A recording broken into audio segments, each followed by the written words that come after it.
नमस्कार, आप देख रहे हैं एसपीडी न्यूज। दिन भर की ताज़ा खबरों के लिए अभी सब्सक्राइब करें एसपीडी न्यूज और खबरों में आगे बढ़ने से पहले वीडियो को लाइक जरूर से करें। और इसी के साथ आज की पहली बड़ी खबर कि जजों और वकीलों से बोले पीएम नरेंद्र मोदी, कमजोर वर्ग को मिले न्याय, जस्टिस डिलीवरी है जरूरी।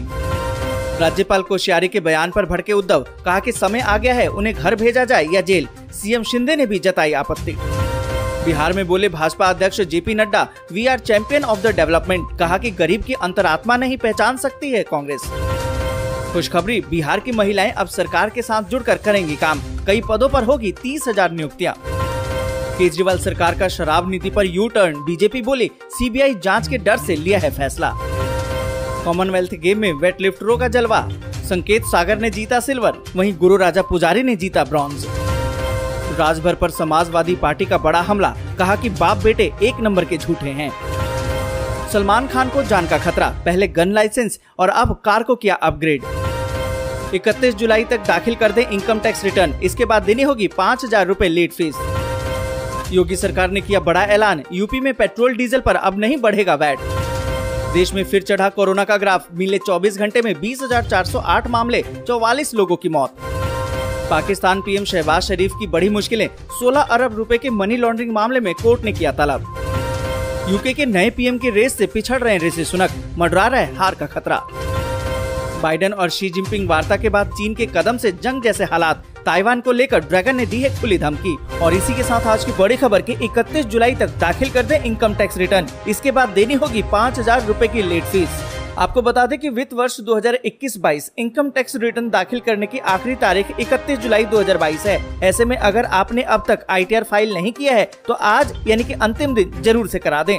आज यानी कि 31 जुलाई के बाद आईटीआर फाइल करने पर आपको 5,000 लेट फीस देनी होगी। सरकार की सेक्रेटरी की तरफ से पहले ही ये स्पष्ट कर दिया गया है कि केंद्र सरकार 31 जुलाई की समय सीमा बढ़ाने पर कोई विचार नहीं कर रही है। आपको बता दें कि 31 जुलाई के बाद आईटीआर फाइल करने वाले टैक्स पेयर को लेट फीस देनी होगी और अगर किसी इंडिविजुअल टैक्स पेयर की सालाना आय 5 लाख रुपए से ज्यादा है तब उसे 5,000 रूपए की लेट फीस देनी होगी। और अगर टैक्स पेयर का एनुअल इनकम 5 लाख रुपए से कम है तो उसे लेट फीस के रूप में 1,000 रूपए भरने होंगे। और इसी के साथ अगली बड़ी खबर कि महज एक दिन में बन जाएगा परमानेंट ड्राइविंग लाइसेंस, जानिए लागू होने वाला है नया नियम।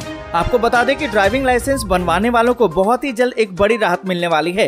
अब तक आपको ड्राइविंग लाइसेंस बनवाने के लिए पहले लर्निंग डीएल के लिए आवेदन करना होता है, इसके बाद परमानेंट ड्राइविंग लाइसेंस के लिए स्टॉल बुक करवाना होता है, जो कि आने वाले कुछ महीनों के बाद तारीख के रूप में मिलता है। लेकिन बहुत ही जल्द ये इंतजाम खत्म होने वाला है। मीडिया रिपोर्ट्स की माने तो अब आपको स्टॉल बुक नहीं करवाना होगा, बल्कि आप बिना स्टॉल बुक कराए ही महज एक दिन में अपना परमानेंट ड्राइविंग लाइसेंस बनवा सकेंगे।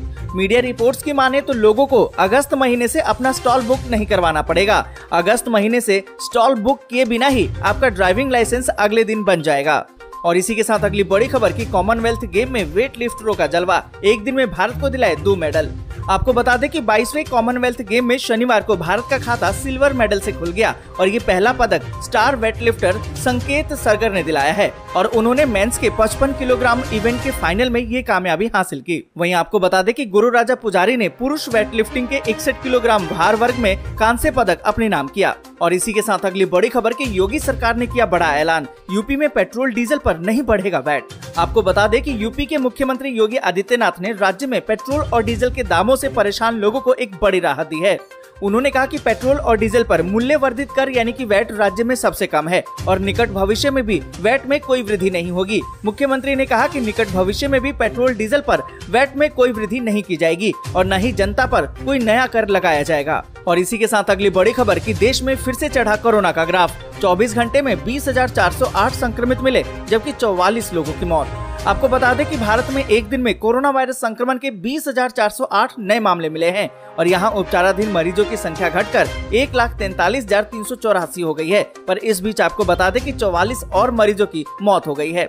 और इसी के साथ अगली बड़ी खबर कि पाकिस्तानी पीएम शहबाज शरीफ की बढ़ गई है मुश्किलें, 16 अरब रुपए के मनी लॉन्ड्रिंग मामले में कोर्ट ने किया तलब। आपको बता दें कि पाकिस्तान की एक विशेष अदालत ने प्रधानमंत्री शहबाज शरीफ और उनके बेटे हमजा शहबाज को 16 अरब रुपए के धन शोधन मामले में आरोप तय करने के लिए 7 सितंबर को तलब किया है। आपको बता दें कि 70 साल के शहबाज और उनके बेटों हमजा और सुलेमान को संघीय जांच एजेंसी की तरफ से नवंबर 2020 में भ्रष्टाचार निवारण अधिनियम और एंटी मनी लॉन्ड्रिंग अधिनियम के तहत अलग अलग धाराओं के तहत बुक किया गया था। मामले की सुनवाई लाहौर की एक विशेष अदालत कर रही है, जिसमें पहले ही पिता और पुत्र दोनों को गिरफ्तारी से पहले ही जमानत दे दी गई थी। शहबाज और हमजा दोनों सुनवाई के दौरान अनुपस्थित रहे थे, क्योंकि उनके वकीलों ने उनकी तरफ से एक मुश्त छूट का अनुरोध किया था। और इसी के साथ अगली बड़ी खबर कि यूरोप में भीषण गर्मी के कारण 1000 से अधिक लोगों की मौत। जमने वाले देश अब गर्मी से हुए परेशान। आपको बता दें कि देश की राजधानी दिल्ली में देर रात शाम को बारिश हुई। इस वजह से मौसम में तब्दीली हो गई, यानी मौसम कूल हो गया। चिलचिलाती धूप और गर्मी से परेशान दिल्ली वासियों को राहत मिल गई। दिल्ली जैसा प्रदेश जहां पर गर्मी भी अधिक पड़ती है और ठंड भी। अब दुनिया में ऐसे कई देश हैं जहां पर तापमान माइनस में जाता है, यानी कि बर्फ जम जाती है, लेकिन उन देशों का हाल गर्मी से अब खराब हो गया है। हम बात कर रहे हैं यूरोपीय देशों की। अब स्थिति ग्लोबल वार्मिंग की वजह से पूरी तरह से बदल गई है। फ्रांस और यूके में रिकॉर्ड तोड़ गर्मी पड़ रही है, तो वहीं स्पेन में 40 डिग्री पारा पार कर गया है। ग्लोबल वार्मिंग के साथ साथ फ्रांस, ग्रीस और पुर्तगाल के जंगलों में आग लग गई है। हजारों की संख्या में लोग सुरक्षित जगह पर ठिकाना ढूंढ रहे हैं। वहीं मौसम विशेषज्ञ के मुताबिक लंदन में इस बार रिकॉर्ड तोड़ गर्मी पड़ने वाली है। साथ ही पेरिस के कई अन्य राज्यों में भी गर्मी से जीना बेहाल हो गया है। और इसी के साथ अगली बड़ी खबर कि रूस ने अमेरिका को चेताया, चीन के खिलाफ भड़काऊ कदम मत उठाओ। आपको बता दें कि ताइवान के मुद्दे पर अमेरिका और चीन के बीच में तनाव चरम पर है। चीन ने अमेरिका को आगाह कर दिया है कि अगर ताइवान के मामले में उसने टांग अड़ाने की कोशिश की तो अंजाम बुरा होगा। इन सब के बीच रूस ने भी अमेरिका को चेता दिया है कि यदि वो चीन के खिलाफ कोई भड़काऊ कदम उठाता है तो हालात बिगड़ सकते हैं। यहाँ पर आपको बता दें कि रूस ने फरवरी में यूक्रेन पर हमला बोल दिया था, जिसके बाद जहाँ पश्चिमी देश उसके खिलाफ हो गए, वहीं चीन ने उसका भरपूर समर्थन किया है। और इसी के साथ अगली बड़ी खबर कि यूके के नए पीएम की रेस में पिछड़ रहे ऋषि सुनक, मंडरा रहा है हार का खतरा।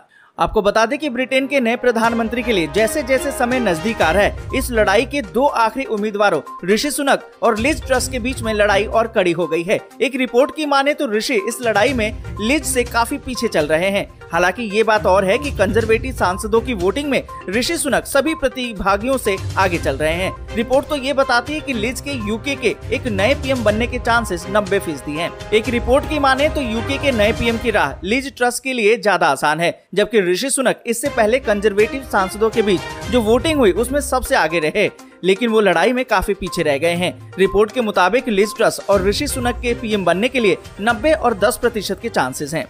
और इसी के साथ अगली बड़ी खबर कि बाइडेन और शी जिनपिंग वार्ता के बाद चीन के इस कदम से जंग जैसे हालात। ताइवान को लेकर ड्रैगन ने दी है खुली धमकी। आपको बता दें कि ताइवान को लेकर चीनी सेना आक्रामक मूड में दिखाई दे रही है। चीनी सेना ने ताइवान के निकट युद्धाभ्यास भी शुरू कर दिया है। ये युद्धाभ्यास ऐसे समय में हो रहा है जब अमेरिकी राष्ट्रपति जो बाइडेन और चीनी राष्ट्रपति शी जिनपिंग के बीच में ताइवान मामले को लेकर वार्ता हो चुकी है। शी जिनपिंग ने एक दिन पहले ही फोन पर बाइडेन को चेतावनी दी थी। उधर अमेरिकी कांग्रेस के वरिष्ठ नेता नैन्सी पेलोसी की ताइवान यात्रा से चीन बेहद चिढ़ा हुआ है। आपको बता दें कि चीनी सेना ने ग्वांगडोंग प्रांत के तट से दूर दक्षिण चीन सागर में एक बड़ा ही नौसैनिक अभ्यास शुरू कर दिया है। चीन के इस कदम ने अमेरिका को चिंता में डाल दिया है। ये नौसैनिक अभ्यास ताइवान से कुछ ही दूर पर विवादित इलाके में हो रहा है। चीनी सेना ने बताया कि ये 2 दिवसीय युद्धाभ्यास 29 जुलाई को शुरू हुआ है, जो 30 जुलाई को खत्म हो जाएगा। इसे चीनी सेना की पनडुब्बियां, युद्धापोत और फास्ट अटैक वेसल हिस्सा लेंगे। और इसी के साथ अगली बड़ी खबर की एससीओ में भारत की बराबरी करने चले पाकिस्तान को रूस का झटका। पुतिन के खास मंत्री ने नहीं दिया भाव। आपको बता दें कि शंघाई सहयोग संगठन में विदेश मंत्रियों की बैठक हुई और इसमें पाकिस्तान की जबरदस्त बेइज्जती हुई है। इस बैठक में पाकिस्तान का प्रतिनिधित्व नए नवेले और विदेश मंत्री बिलावल भुट्टो जरदारी ने किया। बिलावल ने इस दौरान सभी सदस्य देशों के विदेश मंत्रियों के साथ द्विपक्षीय बातचीत भी की, लेकिन भारत और रूस ने उन्हें भाव नहीं दिया, जिसके बाद पाकिस्तान में खासकर रूस के पाकिस्तान प्रति रवैये को खूब चर्चा हो रही है। दरअसल रूस ही वो वजह था जिसके चलते इमरान खान को प्रधानमंत्री की कुर्सी से हटना पड़ा था। वर्तमान में शहबाज शरीफ सरकार भी सस्ते तेल और गैस के लालच में रूस के साथ अपने संबंधों को मजबूत करने पर पूरा जोर लगा। इसके लिए बस यहीं तक। वीडियो आपको अच्छी लगी हो तो लाइक और शेयर जरूर कर